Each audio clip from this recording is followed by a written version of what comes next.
सभी ने सुना होगा, आप सबने अनुभव भी किया होगा कि इस विश्व में मनुष्य तो क्या तुच्छ से तुच्छ जो जीव है वो भी कोई भी रोग नहीं चाहता है, वियोग नहीं चाहता है, जीवन में नुकसान भी नहीं चाहता है, अपमान और अज्ञान से होने वाले दुखों से बचने की भी कोशिश करता रहता है। तो इन दुखों से बचने के लिए वो प्रयास करता है कि मुझे सुख की प्राप्ति हो और सदा सुख मिले, इसके लिए वो प्रयास करता रहता है। इस तथ्य को ध्यान में रख करके हम निश्चित रूप से ये कह सकते हैं कि जब से ये सृष्टि की रचना हुई है, हाँ, सृष्टि की रचना कब हुई इसके ऊपर विवाद हो सकता है,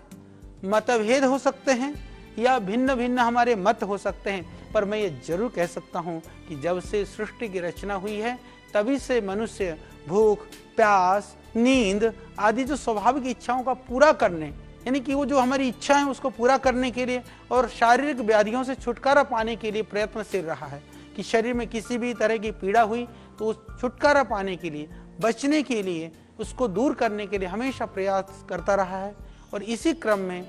सबसे पहले आयुर्वेद का उद्भव हुआ है, इसमें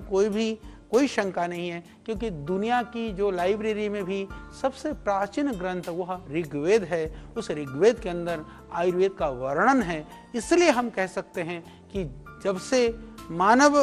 का उद्भव कब हुआ ये हम नहीं कह सकते हैं, पर हम ये कह सकते हैं कि जब से मानव का उद्भव हुआ तब से आयुर्वेद का उद्भव हुआ। और आजकल हम जानते हैं कि जैसे एलोपैथिक जो केमिकल आश्रित चिकित्सा पद्धति है, जिसको हम आधुनिक चिकित्सा पद्धति भी कहते हैं, दूसरे कोई होम्योपैथिक के नाम से, और कुछ आयुर्वेद और योग की ही कुछ क्रियाओं को मिलाकर के जिसको हम प्राकृतिक चिकित्सा कहते हैं, रेकी कहते हैं, सुजोग कहते हैं, यूनानी कहते हैं, विविध तरह की जो विधाएं हैं। दुनिया में जो जड़ी बूटी आश्रित चिकित्सा पद्धतियाँ भी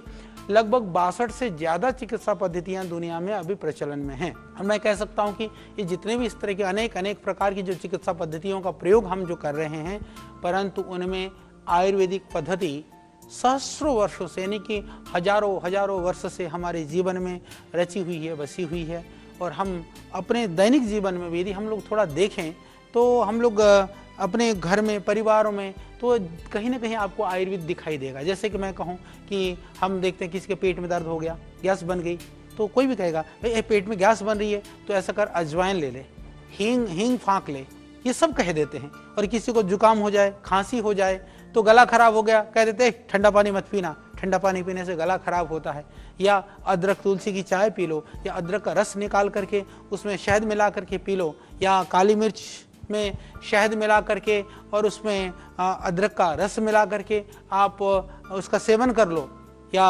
कहीं दर्द है, सर्दी जुकाम है, ठंड लग रही है, तो हम कहते हैं दूध में हल्दी डाल करके ले लो। ये क्या है? ये हमारे जीवन में रचा बसा आयुर्वेद है, जो बिना शास्त्र पढ़े हुए, बिना किसी मेडिकल और किसी मॉडर्न कॉलेज में गए हुए भी इन बेसिक चीज़ों का हमको परंपरा से नॉलेज है। यही तो आयुर्वेद है। और आयुर्वेद हमारे जीवन में प्राचीन काल से ही रचा बसा हुआ था। इसलिए आयुर्वेद को हम कई बार दादी नानी के नुस्खों के रूप में लेते हैं कि इस चीज़ की प्रकृति ये ठंडी है, ये गर्म है। इस तरह के जो निर्देशन है ये आयुर्वेद के ही अंग हैं। इस प्रकार हम घर में सुनते हैं अपने बुजुर्गों से, पीढ़ी दर पीढ़ी से, जैसे कई औषधीय गुणों के विषय में हम सुनते रहते हैं, हम सीखते रहते हैं। हमारे घर में हमारी दादी, नानी, हमारी माँ, हमारी बहनें, हमारे पिता, हमारे बुजुर्ग कुछ न कुछ अपने घर के आंगन से, रसोई से, अपने खेतों से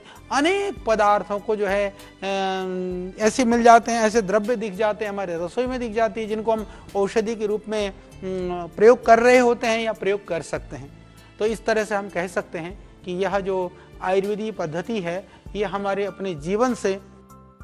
गहरी जुड़ी हुई वस्तु है, या मैं ये भी कह सकता हूँ कि इसको हम अपने जीवन से कभी भी अलग नहीं कर सकते हैं।